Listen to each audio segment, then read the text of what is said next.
Hello, and how are you? I'm not feeling very well.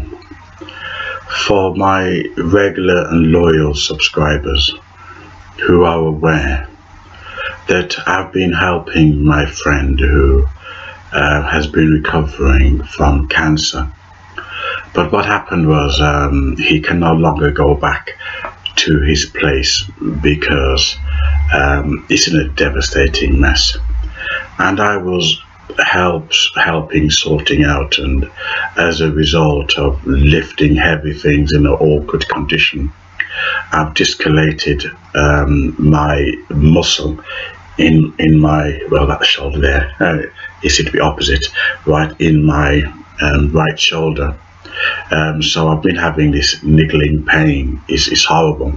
I've been taking painkillers for the last couple of days, but it doesn't seem to be working. There is a saying, no good deed goes unpunished. Well, today's video, I hope that is going to be positive in a roundabout way, but it does have a kind of negative aspect to it. And today's discussion is that a lot of things in society has changed. For instance, two men can adopt children, women, two women can adopt little girls, and the LGBT, is a force that is to be reckoned with.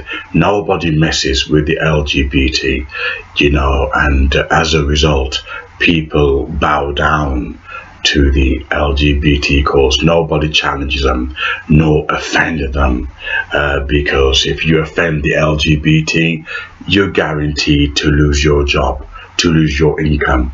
That is the power that the LGBT has. However, this power, does not extend to interracial relationships. There are many single, beautiful black women out there, beautiful. They don't want me. I'm too feminine, so it's a pity because I love black girls, but I'm too feminine for them. Right, anyway. Right, there are many beautiful single black women out there, which I wouldn't mind one for myself. I wouldn't want one for myself. But in all seriousness, right, and it's natural. When you're single, you want to seek someone you can spend your life with and do beautiful things, and visit museums and travel and enjoy life to the full. Nobody wants to be on their own. But however, life or companies or dating sites are not playing the game, fairly, because plenty of fish. I've been reading reviews, negative reviews regarding Plenty of Fish and the racist discriminative practice that they sort of have a policy where they discriminate against black women dating white men, or black men dating white women. They have discriminative practices, and the worst thing about it, they're not shy about it.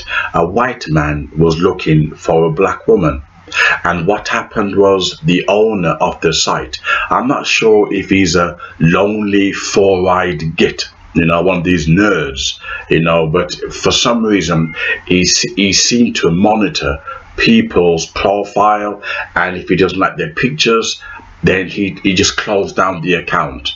And although Plenty of Fish is supposed to be free, they do charge you. So they're taking money on false pretenses and engineering or doctoring people's profile. And eHarmony and Match.com, they also do wicked practices, which I will go into in later videos. But a lot of these dating sites, they're not playing a fair game. They're taking your money from you, but a lot of politics are involved, hence why people who join them do not end up if you like, living happily ever after or meeting anybody, because like the Google can affect your algorithms and affect your, if people looking at you, etc. Dating sites do the same.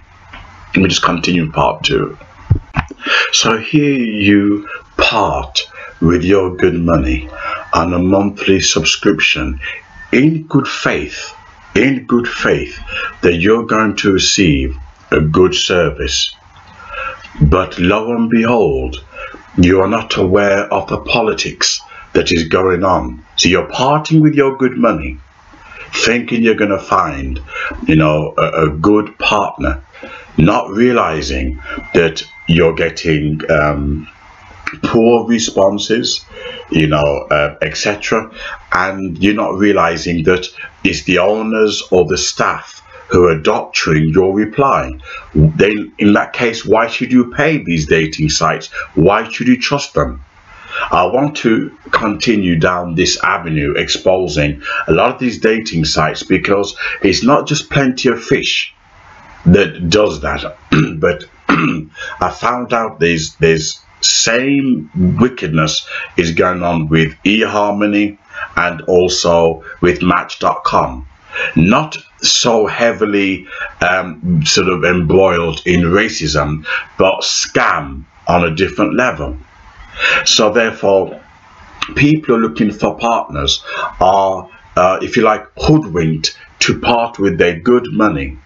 Every month, some charge like $80 or £80 a month, some charge 40, and it's not just a one-off payment, you're paying it on a regular basis. And for what? For them to doctor your reply, and also to make sure that the people who respond to you are cut off. So the white man who wanted to meet this black woman, suddenly his account was seized. They shut his account down, and wait for the shock, they never even given him his reimbursement. They never refunded his money. This is fraud. That's what it is, fraud. And these wicked people are they're allowed to continue, you know, this illicit and wicked trade, you know, unchallenged, because there are enough gullible people out there who once paying their money and being ripped off and having bad experience with these dating sites such as Plenty of Fish will not challenge it legally.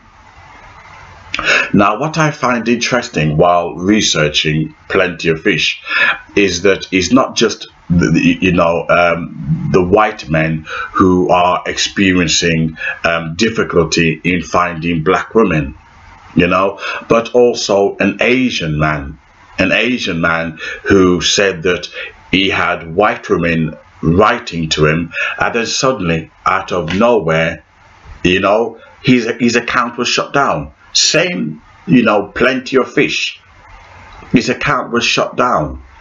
They don't have any problem charging you for certain usage of certain things on their site, but they don't like the idea of interracial mixing, and they'll shut down your account. However, if a large white woman, really fat like a KFC bucket, was to write to a black man, that's okay. Or if a large fat, you know, white man, really fat and large, wrote to a black woman, that's okay. You know, they don't fancy them, so, you know, they'll let that slide. But a good-looking white man writing to a good-looking black girl, that's not allowed. You begin to realize that they have a racist practice which is illegal, because if you know you are going to run your company like that, you should quite specifically state, we only want black people, or we only want white people. Be honest. And that's why I don't agree with political correctness, because people are going to behave the way they want to in a secretive way, as long as they're not caught out by the law. I believe in honesty. If I have a company and I want all white people, I'm not going to be politically correct. I'm going to speak the truth. I say, look, I want all white people, or I want all black people, because sooner or later I'm going to practice that discrimination, because what's in your heart, the laws ain't going to change. The law can't manipulate you as a person in your nature. If you are wicked by nature, the law can't make you perfect. Hence, why Plenty of Fish discriminated against these white males, or these white males, from meeting black women. So black women who are joining these dating sites and thinking, why is it I can't meet a white man? Why? All the white men I'm meeting are fat and strange looking. It's because it's being doctored. You're wasting your money. You're better off going to your local library, going for a walk, joining clubs and meeting people there. There's too much politics involved in dating sites, and what makes it wicked is that you are forking out your good money, trusting these people in good faith that they're going to give you a decent service, but they're not. And the mere fact they're allowed to continue unregulated, no one's there to regulate them and their wicked practice, and that's why they get away with it. Plenty of Fish, when it comes to this kind of racism, have had more complaints than any other dating sites. However, where other dating sites are scams is when it comes to money, which I will do another video regarding that, because I want to focus on how the world of corporate company exploit their consumers. You know, I'm sick and tired of talking about race at the moment. I want to digress and diverse and discuss, you know, consumer issues. You know, because a lot of us we buy things in good faith, not realizing that we do have legal rights in which to address this imbalance. If you buying, let's say, a shampoo and they say money back guarantee, by law they say money back guarantee, you should get your money back. But a lot of people don't challenge it because they fall for the small writings. And that's something which I want to focus on in my sort of new videos. But it's a travesty that you pay over your money in good faith, and this white man, these white men, it didn't just happen to one white man, it happened to quite a few of them. But I want you to meet good black women, and vice versa, or black men want you to meet white women, and finding that their account was closed down, or suddenly there's no emails. There's no emails. You think, what's going on? Am I ugly? And it's because the owners or the staff are manipulating, you know, the email system, the algorithms, the searches, your profile.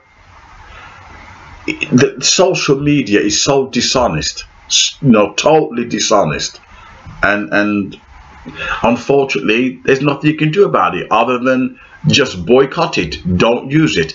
I don't use Facebook because Facebook now works with the government, the FBI, the CIA, and Facebook is all about, if like, manipulating you so that you give all your information about yourself, your hobbies, and then you wonder why you keep seeing adverts next to your profile, because you are a commodity. That's all Facebook sees you as, is a commodity. They don't really respect you as an individual who are out to maybe find friends at school you've lost contact with. No, it's set up for the purpose so the government can spy on you, and secondly, so corporate companies can advertise next to your name, because Facebook sells your details. I mean, all these things I want to cover, you know, with my new videos.